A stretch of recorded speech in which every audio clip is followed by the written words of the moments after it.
नमस्कार। मैं अरविंद सर। आज देखेंगे क्वेश्चन जो यूजीसी नेट प्रथम प्रश्न पत्र में पूछा गया है। क्वेश्चन, किसी वस्तु के अंकित मूल्य 30% का 3 क्रमिक बट्टा सकल रूप से निम्न में से कितना एकल बट्टा के समान है। इस क्वेश्चन को लगाने के लिए हमारे पास दो मेथड हैं। एक पहले कॉन्सेप्ट से सीखेंगे, दूसरा ट्रिक से।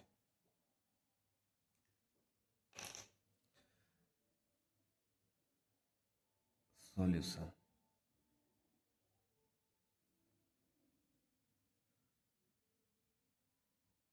माना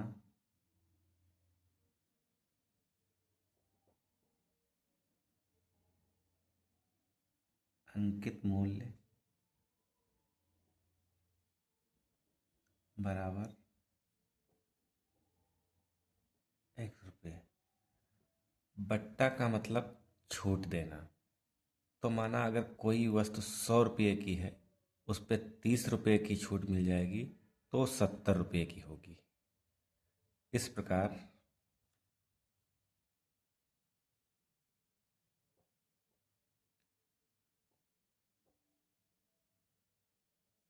पहले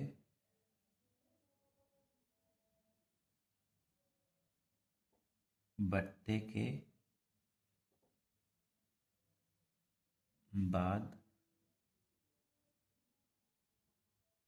मूल्य बराबर x गुणे 70/100। यानी अंकित मूल्य 100 रुपये था, उसका 30% आपने छूट दे दी, तो 70% बचा। इसलिए x का 70% हम लोगों ने निकाल लिया।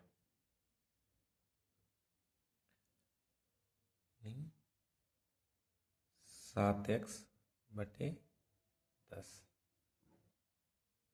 इसी प्रकार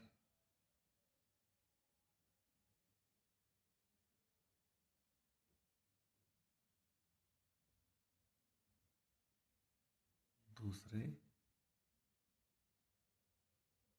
बट्टे के बाद मूल्य बराबर 7x/10 गुणे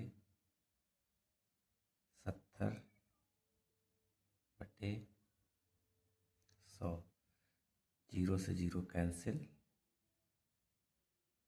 7×7 49x/100।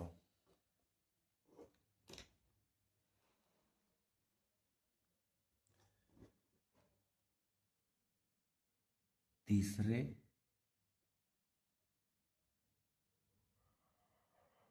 बट्टे के बाद मूल्य बराबर 49x/100 गुणे 70/100। 7×9 = 63 के 3, 6 कैरी, 7×4 = 28, 28×6 =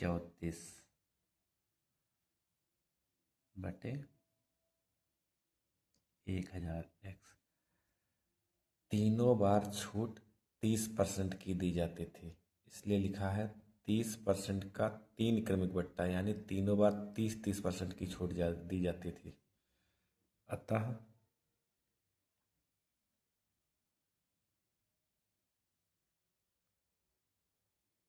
कुल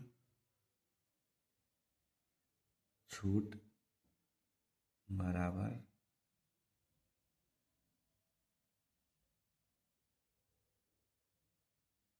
अंकित मूल्य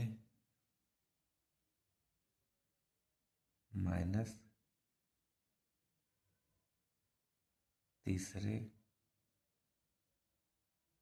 बट्टे के बाद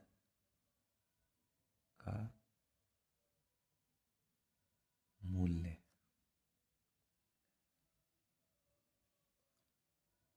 x माइनस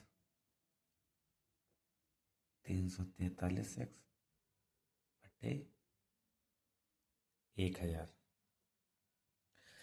जब कभी हम दो नंबर को जोड़ते हैं या घटाते हैं, दोनों नंबर फ्रैक्शन में होते हैं, भिन्न में होते हैं, जहाँ पर कुछ नहीं वहाँ हम अपने सॉल्व करने के लिए, हल करने के लिए एक मान लेते हैं और एलसीएम ना लेकर कैंची का गुणा करते हैं। तो 1000 को x से किया तो आ गया 1000x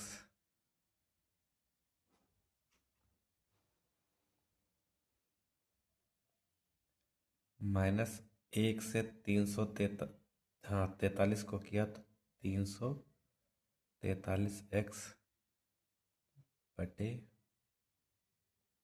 1000। 1000 से 343 को घटा लिया, यहाँ से हासिल 10 हुआ, यहाँ लेकर आए तो यहाँ 10 हुआ, यहाँ 9 रह गया, यहाँ से लेकर आए यहाँ तो 10 हुआ, यहाँ फिर 9 रह गया, तो 10 से 3 निकल गया 7, 9 से 4 निकल गया 5, 9 से 3 निकल गया 6, यानी 657 x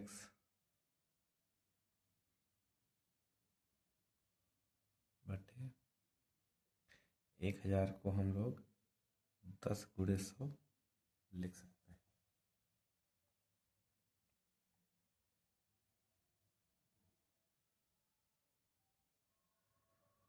जब किसी नंबर को 10 से 100, 1000, 10,000 ऐसे भाग करते हैं तो जितने नीचे जीरो होते हैं, अर्थात हर में जितने जीरो होते हैं उतने अंक के बाद दशमलव लगा दिया जाता है।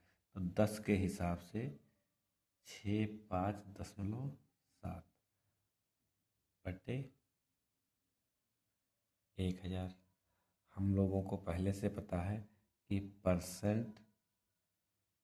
प्रतिशत का अंक गणितीय मान 1/100 होता है।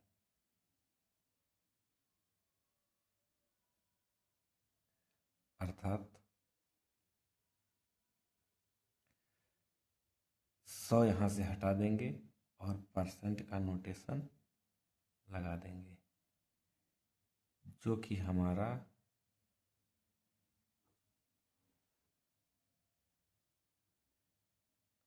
एकल बट्टा होगा, जो कि हमारा एकल बट्टा के बराबर होगा।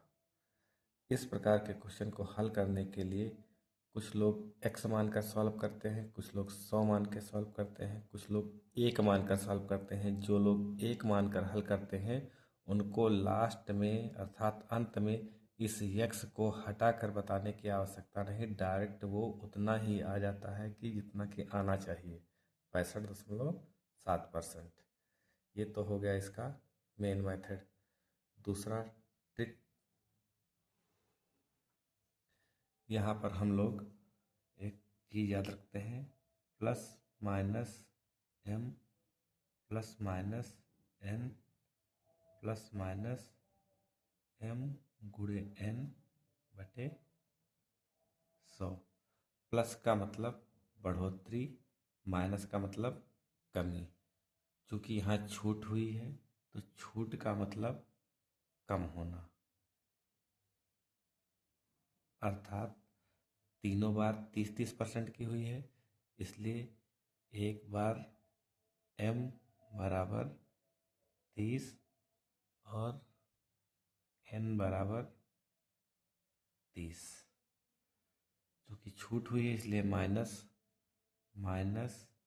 30 माइनस 30 और माइनस माइनस प्लस, कि छूट के कारण 30 के आगे माइनस, इस 30 के आगे भी माइनस, तो माइनस माइनस प्लस होता है और 30 गुणे 30 बटे 100।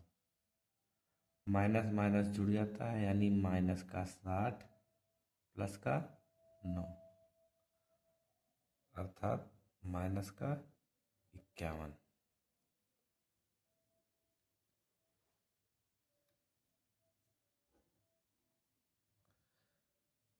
पुनः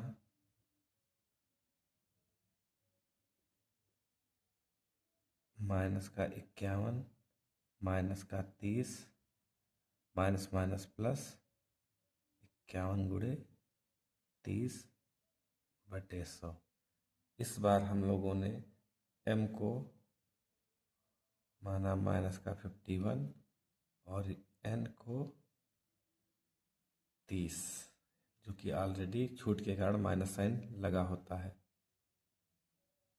छूट के कारण माइनस साइन लगा होता है।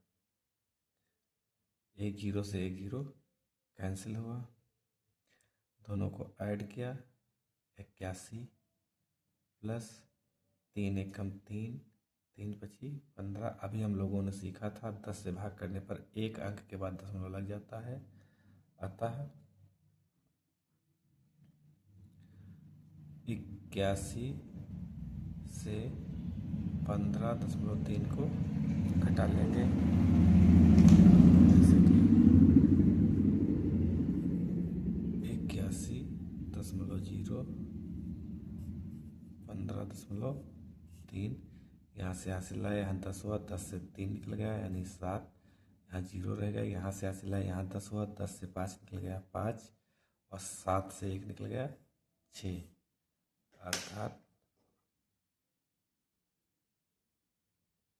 65.7। माइनस का मतलब छूट, माइनस का मतलब छूट। इस प्रकार दोनों मेथड में हम लोगों ने देखा 65.7%, और ट्रिक वाले मेथड में भी आया 65.7% का discount. Next question next class.